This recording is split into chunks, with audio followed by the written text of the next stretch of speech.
Welcome to cinema scoop. Bollywood के दिग्गज अभिनेता पंकज त्रिपाठी इन दिनों काफी सुर्खियों में हैं।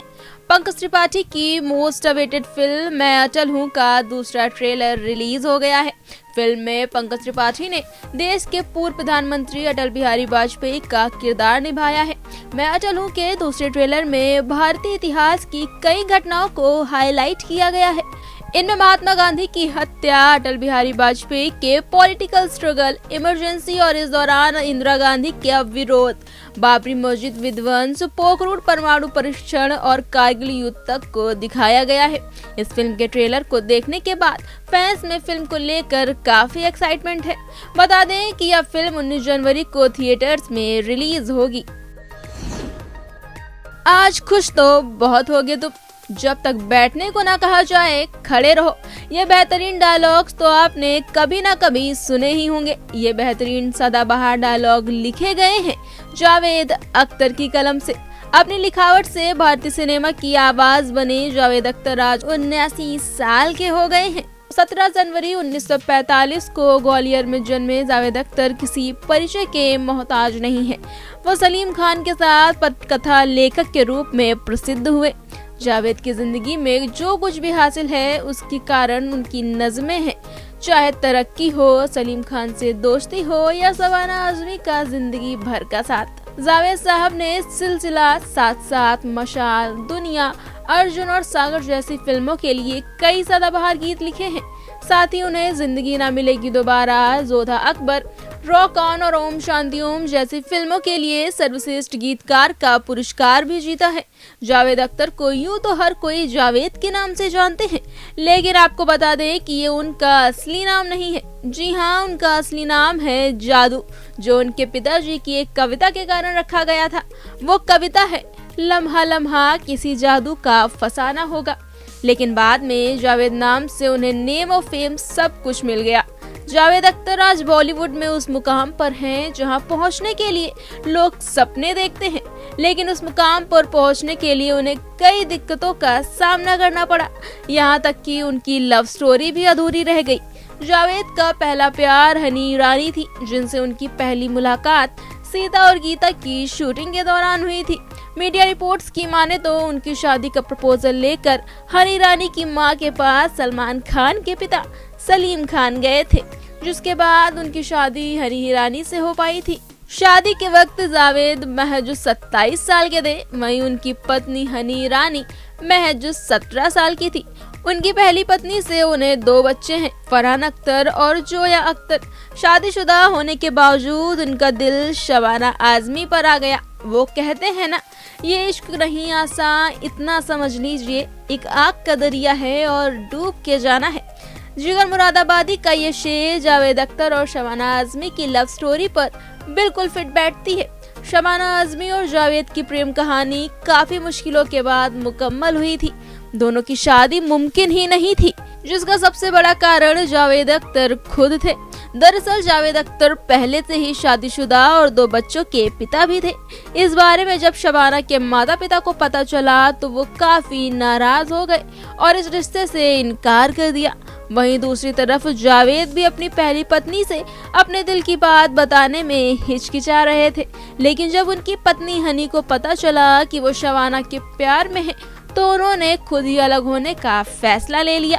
दूसरी ओर शबाना ने अपने परिवार से बगावत कर जावेद अख्तर से शादी कर ली। जावेद अख्तर ने अपने फिल्मी करियर में कई फिल्मों में अपने संगीत दिए और कई डायलॉग्स लिखे, जिन्हें लोग आज भी बड़े प्रेम से सुनते हैं। हिंदी सिनेमा में दिए योगदान के लिए जावेद अख्तर को 6 नेशनल अवार्ड, पद्मश्री, पद्म विभूषण, साहित्य अकेडमी अवार्ड से सम्मानित किया जा चुका है। रिचर्ड डॉकिंस हासिल करने वाले जावेद अख्तर भारत के इकलौते शख्स हैं। बॉलीवुड के दिग्गज एक्टर धर्मेंद्र और ड्रीम गर्ल यानी हेमा मालिनी की बेटी अपनी एक्टिंग करियर से ज्यादा पर्सनल लाइफ को लेकर चर्चा में रहती हैं। हाल ही में ईशा दोयल को लेकर एक ऐसी खबर सामने आई है जिसे सुनकर हर कोई हैरान रह गया है। खबरों के मुताबिक एक्ट्रेस अपने पति भरत तख्तानी से तलाक लेने वाली है।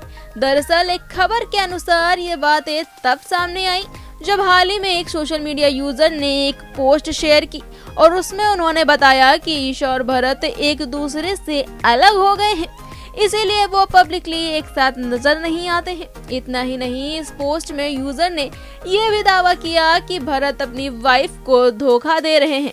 यूजर ने बताया कि उन्होंने ईशा के पति भरत को न्यू ईयर के दिन बेंगलुरु की एक पार्टी में देखा था, जहां वो अपनी एक कथित गर्लफ्रेंड के साथ घूम रहे थे। साथ ही ये भी बताया कि भरत की वो गर्लफ्रेंड बेंगलुरु में ही रहती है। हालांकि अभी तक इन खबरों पर दुएल फैमिली में से किसी ने भी कोई रिएक्शन नहीं दिया है। फिल्मों में खलनायक की भूमिका निभाने वाले एक्टर रंजीत को आखिर कौन भूल सकता है। बॉलीवुड की ज्यादातर फिल्मों में वो एक विलन के रूप में नजर आए हैं, जो फिल्मों में एक्ट्रेसेस की इज्जत लूटने के लिए जाने जाते थे। लेकिन एक इंटरव्यू के दौरान रंजीत ने बताया कि माधुरी दीक्षित ने फिल्म प्रेम प्रतिज्ञा में उनके साथ काम करने से मना कर दिया था। हालांकि एक्टर इस बात से अनजान थे, क्योंकि वो सेट पर बस 2 घंटे के लिए ही आते थे। दरअसल फिल्म प्रेम प्रतिज्ञा के बारे में रंजीत ने एक अनोखा किस्सा शेयर किया है। उन्होंने बताया कि माधुरी दीक्षित ने फिल्म प्रेम प्रतिज्ञा को करने से लगभग मना ही कर दिया था। वो मेकअप रूम में जाकर रोने लगी थी। माधुरी फिल्म में एक गरीब आदमी की बेटी का किरदार निभा रही थी और सीन में मुझे माधुरी के साथ छेड़छाड़ करनी थी। फाइट मास्टर वीरू देवगन ने बताया कि डायरेक्टर बिना रुके ये शूट करना चाहते थे। आमतौर पर सीन खत्म होने के बाद लोग पूछते हैं कि सीन कैसा रहा, लेकिन इस बार किसी ने मेरी परवाह नहीं की। सभी ने माधुरी को घेर लिया। माधुरी ने कहा कि उन्हें एहसास ही नहीं हुआ कि सीन की शूटिंग के दौरान रंजीत ने उन्हें छुआ है। मेरे लिए ये एक बहुत ही बड़ी तारीफ थी। रंजीत ने कहा, मैं सभी महिलाओं का सम्मान करता हूँ, फिर चाहे मेरी जान पहचान की हो या फिर अनजान। बता दें, रंजीत बॉलीवुड में तकरीबन 500 फिल्मों में काम कर चुके हैं। साल 2021 में आई वेब सीरीज महारानी ने लोगों को खूब एंटरटेन किया था। इस सीरीज में हुमा कुरैशी, सोहम शाह, अमित सियाल सहित कई स्टार ने दमदार एक्टिंग की थी। वहीं अब इस वेब सीरीज का 3रा सीजन आने वाला है, जिसका टीजर बीते दिन रिलीज कर दिया गया है। इस सीरीज में जो रानी भारती पहले 4th पास थी और सबकी नाक में दम कर दिया था, अब वो 12वीं पास हो गई है। फिल्म के टीजर के एक डायलॉग ने इस समय इंटरनेट पर तहलका मचा दिया है, जिसमें हुमा कुरैशी कहती हैं, हम 4थी फेल थे तो आप सबकी नाक में दम कर दिए थे। ग्रेजुएट हो जाएंगे तो क्या होगा आपका सबका। इस शो को लेकर लोगों में काफी बज़ है। ये शो कब रिलीज होगा इसकी अभी डेट का ऐलान नहीं किया गया है, लेकिन आप इसे किस OTT प्लेटफॉर्म पर देख सकते हैं ये ऐलान कर ही दिया गया है। ये जल्द ही सोनी लिव पर स्ट्रीम होगा।